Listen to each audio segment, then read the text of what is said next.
Welcome back to By Design Visuals. This is our second in our final series from Flannelgraph Impact. We've been talking about having a discussion once you've presented a Flannelgraph story, about having that discussion to take that biblical story and really have it impact the group that you're presenting it to. How do you do that? In our last series, Flannelgraph Present, I talked about 8 different steps in presenting a Flannelgraph story. And in that series, we actually discussed the first 5. In this series, we'll be discussing the last 3. Let me go over them very, very briefly. Step number 1, you're going to pray, asking God to reveal himself through his word. His word is truth. You're going to be presenting that biblical story, and we've gone through that process. But number 1, to pray. Number 2, to introduce your story. We talked about that. If you want a refresher course on that, you can go back to the previous video series and go through that information that I shared with you at that time. Number 3, then you simply tell your Flannelgraph story, tell that biblical story using the Flannelgraph, putting the figures on the board, taking them off the board, going through those changes. We covered that as well. Then we talked about asking for a volunteer, where you simply, once you've presented your Flannelgraph story, you simply turn it back to the group and you ask them, as much as they can remember, to simply share that story with someone sitting next to them. While they're doing that, of course, you're rearranging your Flannelgraph again in preparation for doing what we call the lead-through, where you tell the story the second time, only this time you encourage them to have as much participation as possible. You want to get them talking. You want them to feel at ease in discussing and talking with the group. You want as much of the information from the biblical story coming from them rather than you. We call that the lead-through. Those are those first 5 steps. In Flannelgraph Impact, now we go to the beginning of the story, and you can see I've set this story up very much to the first scene. And so as I would begin this discussion, I'm going to go back to the beginning of the story. I probably wouldn't even have this up here. And what you're going to do, you're going to very, very quickly tell the first part of the story, get to the place where there's an actual scene change, but you want to discuss the first part of the story. And so I would simply tell them, now you'll remember, in our story, the serpent was more cunning than any other animal of the field the Lord God had made. And the serpent said to the woman, has God said, you shall not eat from every tree in the garden? And the woman replied to the serpent, we are allowed to eat the fruit from the trees in the garden, but God has said about the tree in the middle of the garden, you should not eat that fruit. You shouldn't even touch it, or you'll die. You can decide as the presenter how far you want to go, how you want to divide your Flannelgraph story into the scenes that you want to discuss. For our purposes, I'm going to stop right there. And in our last video series, this is where we stopped.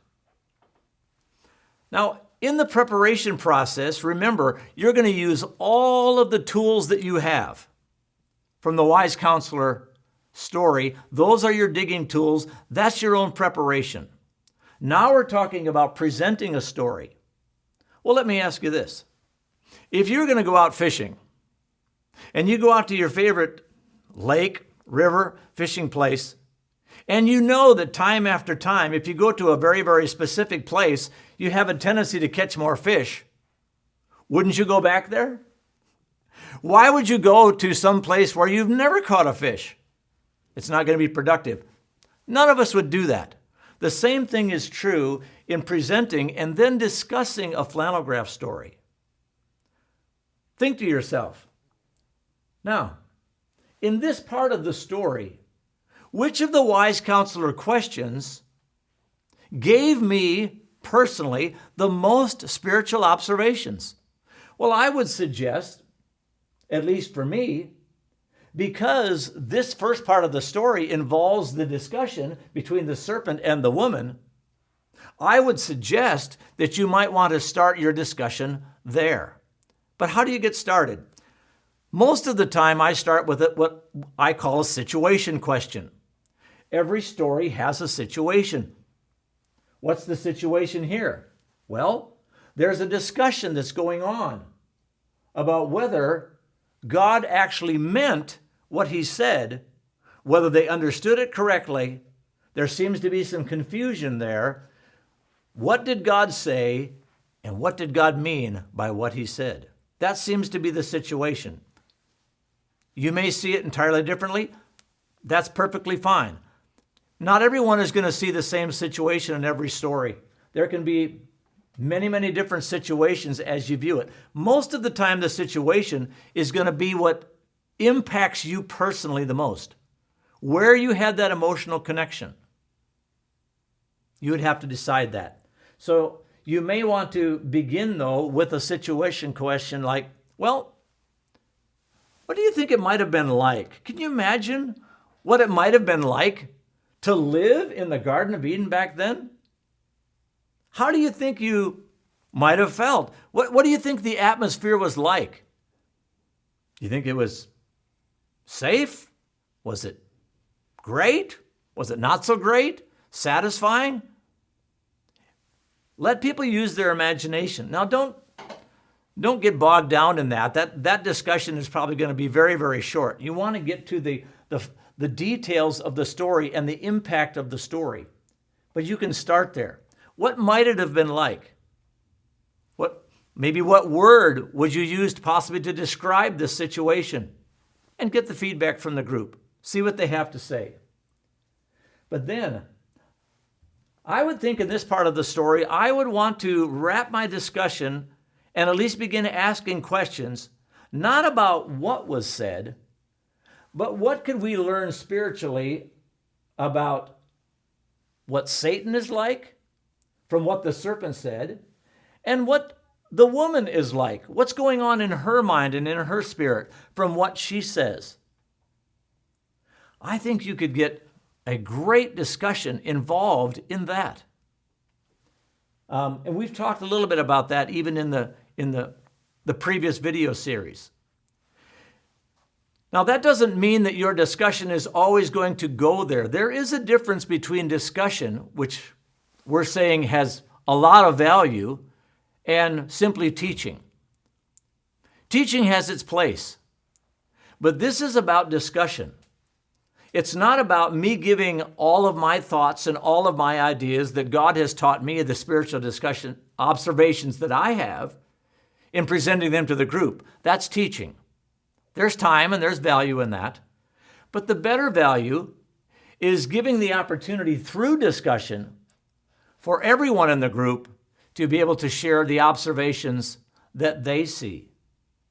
And more times than not, the real value for you as a discussion leader is the spiritual observations that are going to come from the group that you never even thought about. You never even considered. Why? Well, because everybody comes with their own background, their own experiences, their own worldview. These things are very, very valuable. So you're going to want to discuss this story a scene at a time.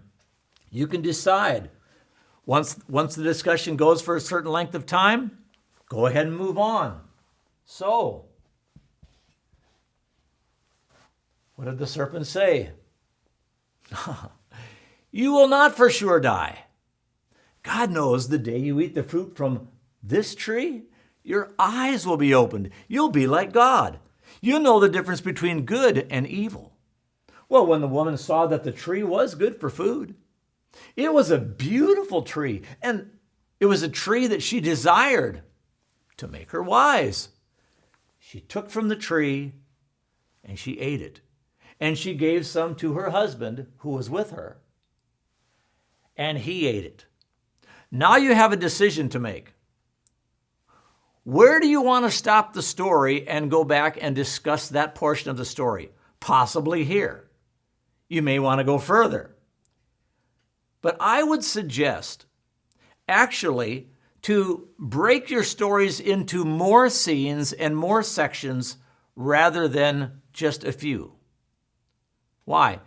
You remember we talked about the path story, going slowly through a story, finding the treasures by going slowly? Don't rush. Remember, the goal is not to discuss the entire story. This is one of the most foundational stories in the entire Bible. You could and should have an ongoing discussion about this story again and again and again. Think of all the things that you could discuss in this story, from this story. How to resist temptation.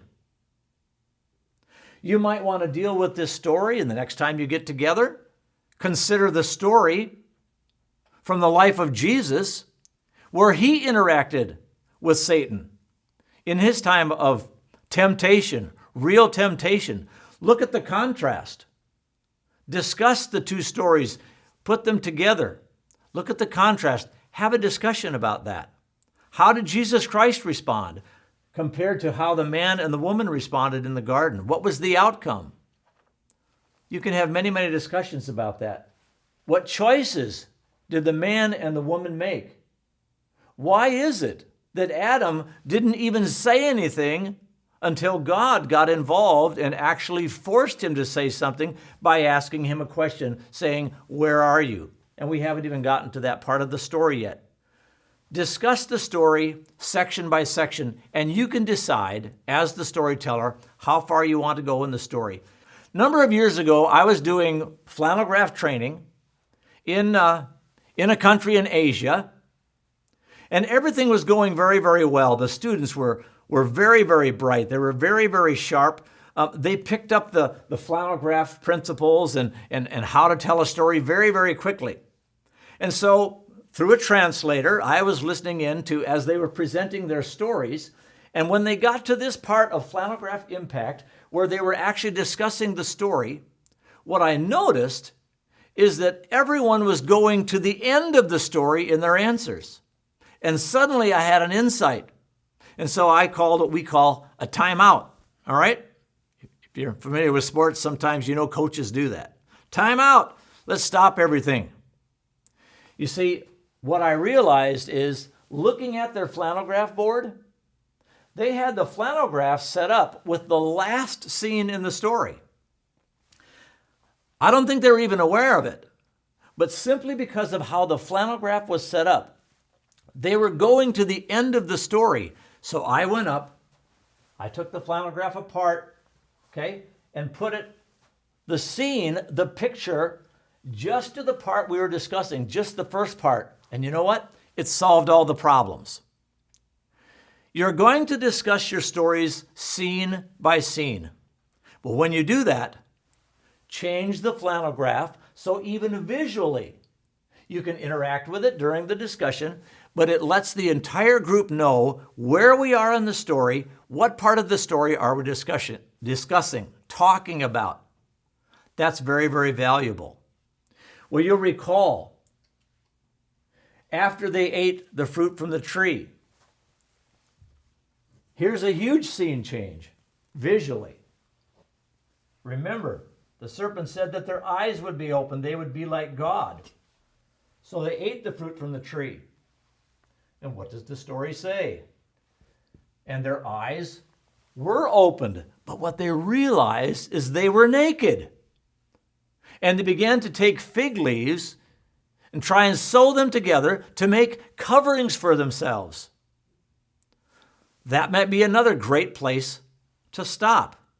Now, which one of the wise counselor digging tools do you think we might get the most spiritual observations from? Well, certainly a choice was made. There were other choices. Hopefully you've discussed that. But now, don't we have result? Don't we have immediate impact? Their eyes were opened. Did they receive? Who was true? Who was telling the truth? The serpent or God? What was the immediate impact? Well, it goes on. Then they heard something. They heard the voice or the sound of the Lord God walking through the garden in the cool part of the day. What was their reaction? See, you can deal with this so easily with flannelgraph.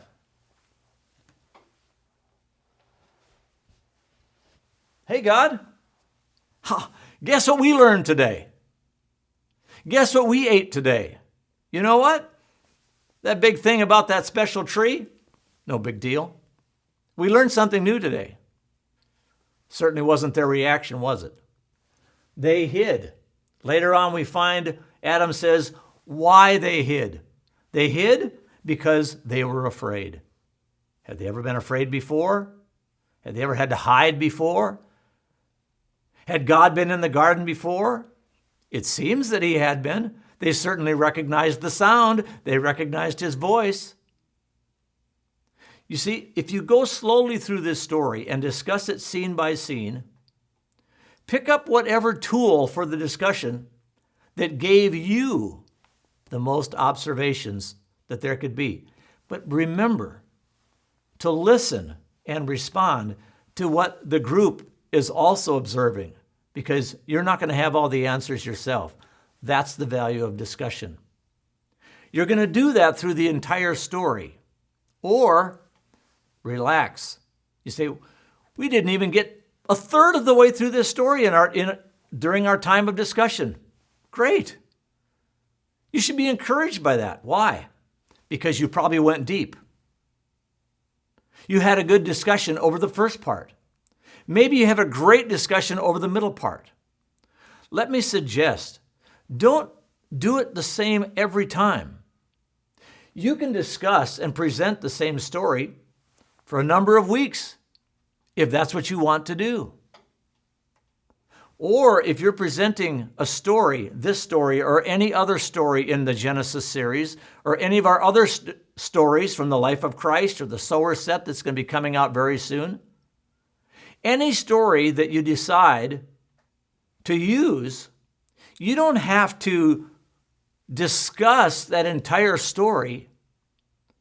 Maybe with the time that you have, you want to discuss something that made the greatest impact on your life and see what the rest of the group says.